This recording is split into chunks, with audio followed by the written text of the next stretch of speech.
GURPS Módulo Básico Personagens. Regras do GURPS, 4ª edição. Episódio 12, Capítulo 2, Vantagens, segunda interação, lista de vantagens. Uma produção RPG Next. Fala pessoal, estamos aqui mais uma vez para um novo episódio do Regras do GURPS, 4ª edição. Nesse episódio nós vamos começar a falar da lista de vantagens. No livro do GURPS, você tem uma longa lista com vários tipos de vantagens e seus custos em pontos associados. Nós vamos falar de algumas delas e tentar explicar um pouco o que cada uma delas significa. Abafador de mana custa 10 pontos por nível. O personagem anula a energia mágica ou mana que existe ao seu redor, dificultando ou impossibilitando de que outros personagens façam mágicas. Ele não é capaz de fazer mágicas, nem pode ter qualquer nível da vantagem aptidão mágica. Cada nível de abafador de mana, até o máximo de 3, reduz o nível de mana local em 1 ponto, mas apenas para o personagem e outras pessoas ou objetos com os quais estiver em contato.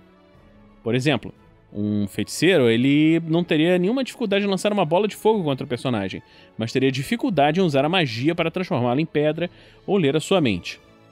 Para maiores detalhes, vocês vão ter que esperar chegar no episódio onde nós vamos discutir o mana. Com ampliações especiais, ele pode ter ativado ou desativado a vantagem. O personagem é capaz de desativar o poder, por exemplo, para que um mago aliado possa fazer alguma coisa, afetá-lo ou agir dentro da sua área de efeito. Essa ampliação custa 100% a mais do custo da vantagem. Efeito de área. A habilidade do personagem afeta tudo que se encontra em uma área em torno dele. O primeiro nível do efeito em área dá ao personagem um raio de 1 metro. Os níveis seguintes dobram esse raio. Como de costume, consulte o efeito em área, que está na página 105. Custa mais 50% por nível. Abascanto, ou resistência à magia. Custa 2 pontos por nível. O personagem não tem mais chance de não ser afetado. O personagem tem mais chance de não ser afetado pela magia. O nível de resistência à magia dele é subtraído do nível de habilidade de qualquer outro personagem que faça uma mágica nele. Por exemplo, um personagem que tem resistência à magia 3, qualquer mago sofre uma penalidade de -3 nas suas mágicas contra ele, enquanto que ele recebe um bônus de +3 para resisti-las.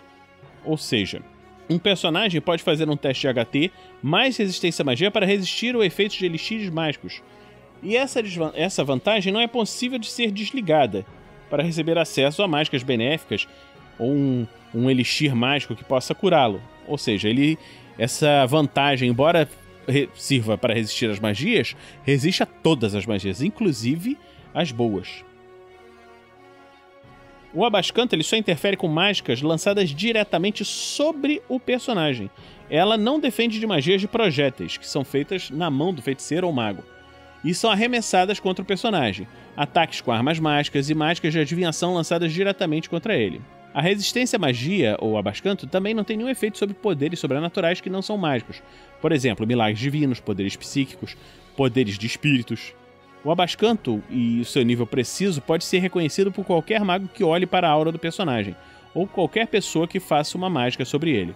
Essa vantagem não pode ser combinada com a aptidão mágica. Na verdade, um personagem com resistência à magia não é capaz de fazer nenhuma mágica, embora ele ainda seja capaz de usar as armas mágicas. Sendo que existe uma ampliação especial, ampliada. A sua resistência à magia, ou abascanto, não interfere com a habilidade do personagem de conjurar mágicas dele mesmo. Isso permite que ele tenha tanto aptidão mágica quanto resistência à magia, mas a resistência à magia continua afetando mágicas que são feitas sobre ele. Ou seja, ele pode lançar, com essa ampliação especial, ele pode lançar mágicas e também resistir às mágicas que são feitas contra ele. Mais uma vantagem, abençoado, custa 10 pontos ou mais. O personagem está sintonizado com um deus, senhor demoníaco, um espírito, poder cósmico, etc. E essa bênção pode assumir diversas formas, mas em todos os casos o personagem perderá essa vantagem se não conseguir agir de acordo com as regras e valores da entidade que o abençoar. Não significa que o personagem tenha que ser bom, ou leal, ou honesto. Isso aí vai depender de quem o está abençoando. E ela está em dependência de níveis. Ele pode ser abençoado, pura e simplesmente. Ele, de vez em quando, recebe a sabedoria da entidade que o abençoa. Por exemplo, após se concentrar numa meditação, oração, etc., por pelo menos 1 hora, ele pode receber uma visão, presságio sobre eventos futuros. Os detalhes de como isso funciona deve ser estabelecido junto com o mestre. Por exemplo, o que o livro dá, né? Um personagem que está ligado ao deus do fogo pode exigir que o personagem fique olhando fixamente para as chamas durante 1 hora. Um personagem monge pode exigir que seja feita uma meditação. E o mestre vai fazer secretamente um teste contra o IQ do personagem para ver se ele recebe alguma informação útil. No entanto, o ritual é extenuante e no final dessa hora, o personagem perde 10 pontos de fadiga. Como benefício secundário, os seguidores da entidade recebem um status especial. Como benefício secundário, os seguidores percebem um status especial no personagem, que dá um bônus de reação de +1 na presença deles. Um personagem pode ser também muito abençoado. Ele funciona da mesma maneira que no nível anterior, mas o teste de IQ para interpretar as visões recebe um bônus de +5 e o bônus de reação dos seguidores é de +2. Isso daí custa 20 pontos. Feitos heróicos dentro dessa vantagem abençoada. A bênção concede ao personagem a habilidade de realizar um feito heróico. Uma vez a cada sessão de jogo, ele pode adicionar um dado ST, DX, HT, outras características, como deslocamento, ficam a critério do mestre. E o jogador deve especificar a característica que será aprimorada no momento em que compra a vantagem. O bônus dura 3D segundos, e depois dos quais a habilidade do personagem volta ao normal e ele fica sujeito a todas as penalidades acumuladas durante o momento heróico. Por exemplo, se a benção aumentar o número de pontos de vida do personagem e ele for reduzido a -5 vezes o ponto de vida inicial, mas não a -5 pontos de vida inicial abençoado, o personagem morrerá quando os pontos de vida adicionais sumirem, a menos que receba algum tipo de cura antes. Isso daí é uma vantagem de mais 10 pontos. E o mestre pode estipular algumas outras bênçãos adicionais. Adaptabilidade cultural, 10 ou 20 pontos. O personagem vai estar familiarizado com uma grande variedade de culturas. Quando ele interage com elas, ele nunca sofre a penalidade de -3 devido ao desconhecimento cultural descrito na seção de cultura, que nós falamos em outros episódios anteriores. Essa é uma habilidade cinematográfica, e o custo depende do nível de familiaridade do personagem.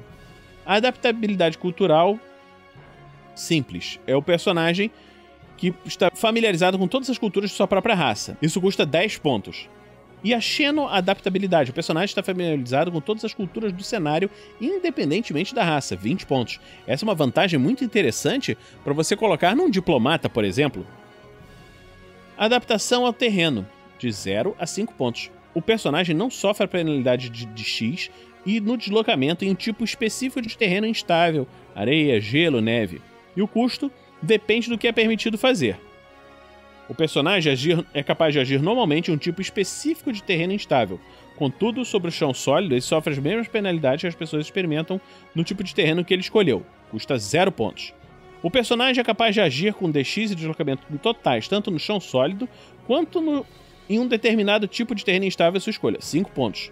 E é necessário comprar essa habilidade separadamente para cada tipo de terreno. A aderência custa 20 pontos. O personagem é capaz de andar ou rastejar em muros, tetos, podendo interromper o percurso a qualquer momento, pois adere à superfície sem nenhum risco de queda. Nenhum desses feitos exige um teste de escalada, desde que o personagem consiga aderir àquele tipo de superfície. Enquanto usar a aderência, esse personagem pode se mover a metade do seu deslocamento básico. Se o personagem estiver caindo e tentar se segurar em uma superfície vertical para amenizar o impacto, o mestre deve primeiro decidir se existe alguma coisa ao alcance dele. Em caso positivo, permitir um teste de DX para ver se ele consegue tocar o objeto, e um teste de ST com uma penalidade de -1 para cada 5 metros já percorridos na queda para que ele se segure. No caso de um sucesso, a queda é interrompida. Caso contrário, o personagem continua caindo, mas pode subtrair 5 metros da altura de queda por ter desacelerado durante a tentativa de aderência. As variações na gravidade afetam essas distâncias. Por exemplo, em meio G, meia gravidade, o teste ST sofreria uma penalidade de -1 para cada 10 metros, ao invés de 5 metros. Há limitações especiais. Específico é uma limitação especial. O personagem só é capaz de aderir a uma determinada substância. O valor para materiais comuns, como tijolo, metal, rocha, madeira, é de -40%.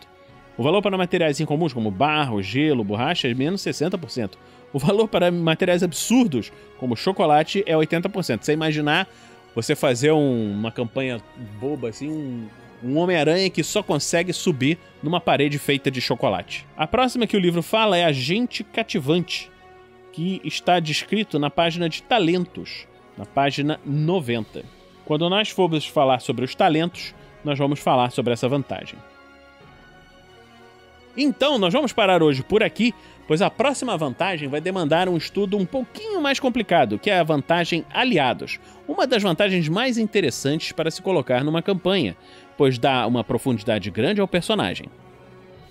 Vamos lembrar a todos que se você ainda não nos apoia no Padrim, você pode nos apoiar em www.padrim.com.br. Com apenas R$2 você consegue se juntar ao nosso grupo e receber as atualizações pelo grupo do Padrim, além de auxiliar no Guerreiros do Bem, onde nós doamos todo o dinheiro que não é colocado na manutenção dos servidores, na melhoria do projeto, para obras de caridade. Então, esperamos que tenha gostado desse episódio e fique conosco para a próxima semana aqui no RPG Next. Regras do GURPS, 4ª edição.